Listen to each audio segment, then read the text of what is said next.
Hello, y'all. Welcome to Jackalope Tales BC. It's bonus content, y'all. We got things to talk about that we don't want to mess with for the main podcast, but it's worth talking about. It's little cute things. Yeah. It's a meet cute. Very demure. Demure. It's from TikTok. You're supposed to say. Okay. It's like a new cool thing. It's like very cute, very demure. Ah. All the kids are saying it. I'll be in the end if I use it then. Yes. They're not saying skibbity anymore. Oh, and I just got used to it. Maybe I can say skibbity demure. Yes. Yeah, we'll start. Oh, We'll combine old and new. Yeah. But got into the satchel for another episode, and it's going to be about this ticket stub from the Smithereens show at Tommy's in Deep Ellum. And you might be wondering, I would be too, what do the Smithereens have to do with the Toadies? Oh, a lot. A lot. I really was a big fan of the Smithereens. Same. Just a cool ass band. I remember seeing their video, Blood and Roses, on that one soundtrack. Yep. And it played on MTV, and I was like, I like these guys. And their whole album was really good. It really was. There were quite a few that just good rock songs. Yeah, they were simple rock songs. Mm-hmm. They were a 3-piece band. Yeah. That just freaking rocked it. Yeah. And they were 3-piece. They didn't have a second guitar player, did they? No, actually they were a four-piece. Another guitar player? Pat, the lead singer, Denisio or something, he played guitar. Yeah. And then the other guy, I don't remember his name, but he was the lead guitarist. Okay. So it was a 4-piece. Okay. But they were good. They had the rhythm section was super tight. Yeah, just catchy as fuck. I think they were from New York. And Pat's deep voice was really nice, cut through everything that was on the radio then. Yeah, and really cool band. But the reason why we're talking about the stub is because Toadies decided to become a band the day after that show. Right. Because I remember we all went to that. It was just a fun show. I remember the Smithereens coming across as being just up there having fun. Yeah. I don't think Todd went to very many shows. No. You and I went to a lot of shows. Oh, and that was one that Todd went out with. Yeah, we were able to get his pants on and get him out of the apartment. And we hung out that night. I remember we were hungry, so we ordered pizza to the venue. Yep. You're right. Yeah. And that was damn good pizza when you're starving. You'll take anything. And so we sat in there, ate pizza while the opening band was on, whose name I cannot remember. No, I can't even remember either. But it was the next day at Sound Warehouse where Todd came up and said, "You want to start a band?" Yep. And it was like, well, and it happened for both of us because I was like, I've done music for your cover band, Todd's, but I don't know how to play guitar. And he's like, well, I'll teach you. And same thing with you, bass player, and you had money. Right. I mean, they had money to buy a bass and an amp. And yeah. And it was like, you want to play bass? And we had fun at that show. All got along really well. We got along at work. Yeah. Musically and just in general. Yeah. And I think he was like, man, this is pretty cool people to hang out with. I hope. Yeah. I think that's what happened. Yeah, I think it was because I think he appreciated our taste in music because I think I remember Todd was more into kind of heavy metal. Yes. When he first came to work there. Uriah Heep. Yeah, yes. Molly Hatchet. But because you and I had worked at Sound Warehouse for a little bit before Todd even arrived. Right. And he was kind of the, you're an interesting kind of character. Right. But then he started blending in more. And yeah, so we decided to start the band after that show. And what a place to see shows. That Tommy's. Which is now the Factory. Yeah. Became, what did it become after Tommy's? I don't know what it became afterwards. I can't remember. But it's been various venues and changed names. Yeah. About 1 million times, and they've reconfigured it Oh.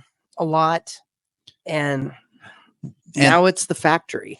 And say that was such a cool venue because they had the open floor, bars on the side. So But they're step up bars. So, yes. So the floor is step up, and then you could sit on the side rails up above the fray at a bar table or at the rail and watch a band. So you don't have to be in the pit or because wasn't that where we saw the Pixies? It's where we saw the Pixies. It's where we saw Ministry. And when we talked with Kim Deal there at the sidebar, she came out to get cigarettes when they still had cigarette machines. Yes. Yep. Oh, God.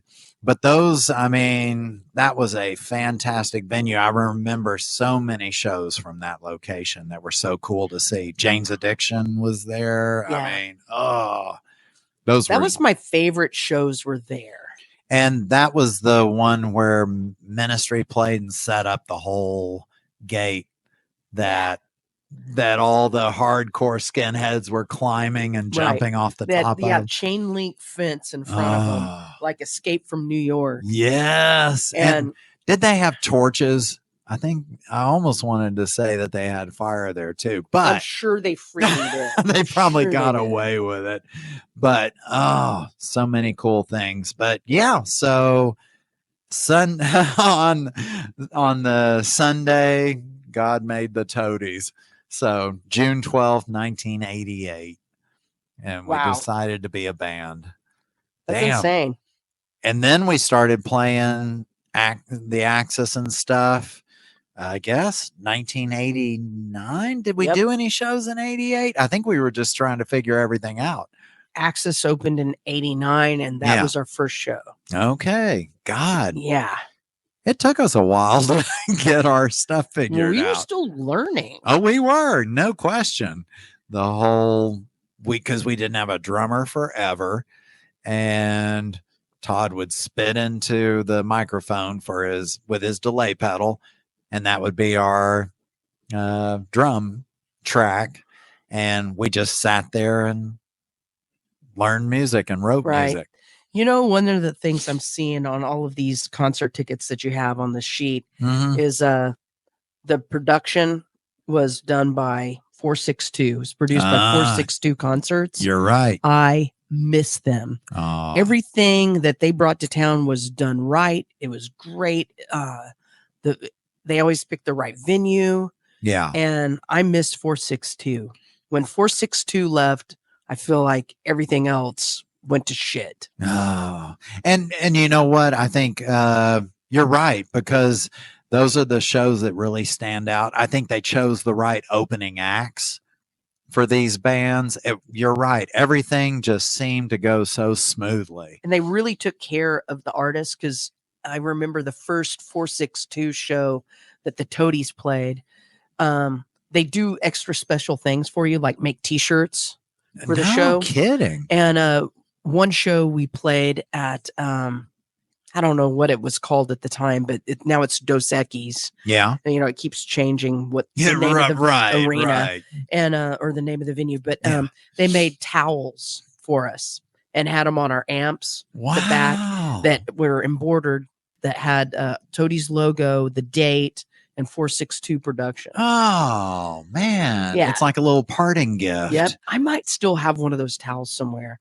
But they did a lot of cool things like that, and it just made you feel special. Right. So whenever they were really excited about a show, they did things like that. Now, when you were being produced by 462 at that time, did they handle all the concerts that you did? And then no, they were regional. I might be out not quite understanding what they did. Yeah. Exactly what their reach was, but they handled all of our stuff regionally. Maybe here. Southern in the southern states. For sure, Texas. Okay. Yeah. And you could tell when they had their hands on it. Oh, it was you had no problem backstage with anything. It was, Damn. Everything started on time, and the professionalism of the production company was amazing. Security was always great. You never did see them beat people up. They were always well trained. So that's cool.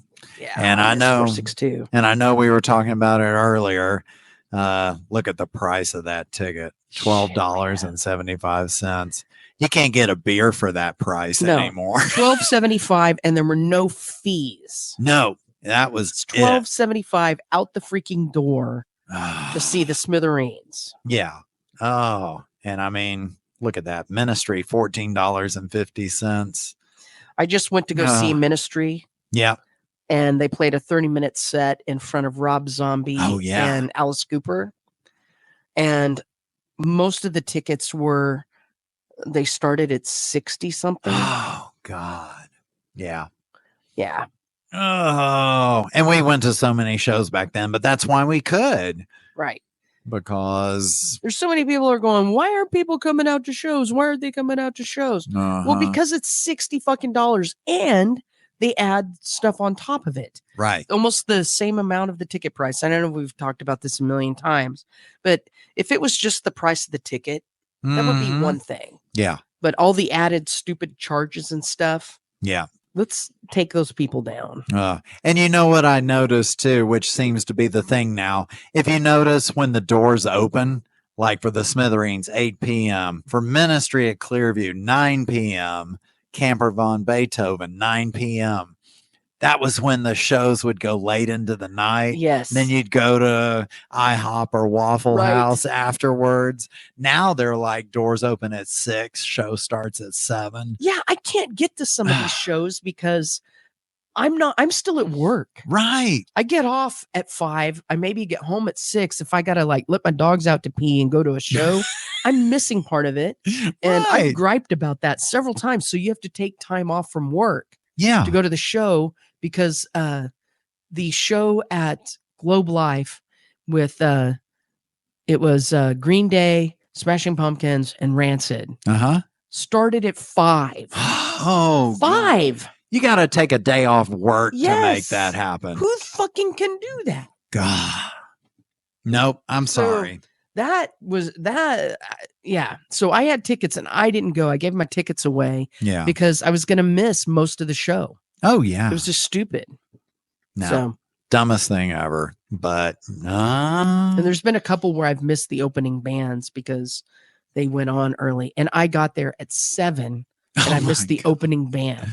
Why? I know, because they want to be done and everyone out of there by 10. Right. Yeah, there's 2 bands playing, and I missed the opening band when I got there at 7.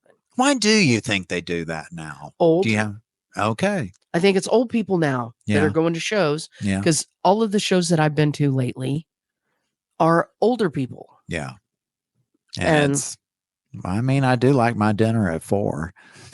So I guess everything moves up as you get older. We should be able to push stuff back. Everyone's eating pre-chewed food. You don't have to spend time chewing. Right. You should be able to, push it back. Oh, listen. It was fun to kind of suffer a little bit the next morning. Although I went to late night. I went to Accept and yes. Yeah, KK's Priest. Yeah. Which is the guitar player from Judas Priest. Judas Priest spinoff. And guess what? They didn't give a fuck about that. Let's open the doors at 7 and we go on at 7. No, they started late. Oh. So first of all, Accept didn't play a 30-minute set. They played an hour and holy hell, 10. A full show. They played a full set. Yeah. And then Priest went on they went on late. I don't even know what time, but we didn't get out of there till after 11, 11:30. Yeah. And that's late for a show now. You aren't kidding. Because usually 10 o'clock you're out. Goodbye. Wow. You're out. So well, that's cool. At least someone's right. They're still rock and roll guys, and they're going, hell no, we're still going on. And you got to see both acts. There you go. Yep. Well, sweet. Yeah, I was not late. Yeah. Oh, so man, that's the start of the Toady Band. Crazy. Smithereens. 1988. Holy hell. That's before the Declaration of Independence. Yeah. What else happened? Paul Revere happened that year. He rode down Deep Ellum. Right. I believe that someone dropped the Liberty Bell and cracked it that year. God dang, so many things. I know. I know. It all happened in 88. When did Moses part the Red Sea? Oh, that was 86. Okay, so that was a little bit before. And that was the year I graduated high school. And then, yeah. I mean, shit, we had our first single out when Moses floated down the river in a basket. Oh God, I know that basket floating. Now the river's dried up. Oh, shit, literally. Well, but fun to talk about bonus content. Yeah, I still love the Smithereens. Oh, I do too. I'll still go back and listen to their stuff. Yeah, same. Damn cool band. Rip Pat. Exactly. Yeah, he was cool. But we got to see him and we can brag about it. Yep. But yeah, thanks for tuning in to bonus content. And join us on Wednesdays. We have new episodes of Jackalope Tales, and we're very proud of them. Yeah. Like we show it around like a baby. We wrap it in blankets and like, have you seen my baby? And it's really a jackalope tale. And they're averaging almost 50 minutes to an hour. So we put a lot of work in. We've been chatting a little more. I know. Let us know if you like us chatting. More or less. I know. I mean, we could try and edit those down. Oh, God. It would suck. Yeah. Because we ramble like old people. Right. Like we're doing now. Yeah. But yeah, thanks so much. We really appreciate everybody. And we'll see you next time as we talk about more Toadies crap. Yep. Full episode coming up Wednesday. And then the bonus content podcast Thursday. And then the next Monday, more bonus. Boner content. Enjoy boner content. Thanks, y'all. Bye. Okay, computer.